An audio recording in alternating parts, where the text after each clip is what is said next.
I don't know if you know much about the story of Moses, the Old Testament Moses, but Moses was born into Pharaoh's household. He had rights and privileges that would have afforded him any kind of future that he wanted, but he was a Hebrew. And so as the Pharaoh was oppressing his people, in one moment he lost his temper and he killed an Egyptian.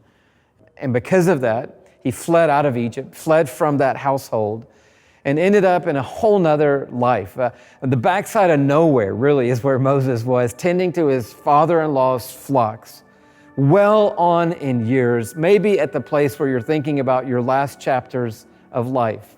And in that place, while tending those sheep, a bush caught on fire, but it wasn't consumed. And out of that bush, a voice spoke, and it called his name, Moses. Well, he did what we would do. He turned and freaked out a little bit at the burning bush that was now speaking his name, and he was like, who is it?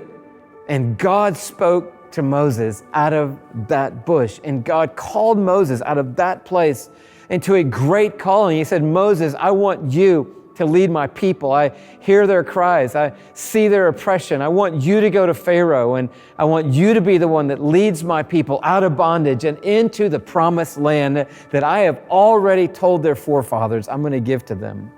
Well, Moses, of course, did exactly what we would do again. He thought of all the reasons why he was the wrong guy for the job.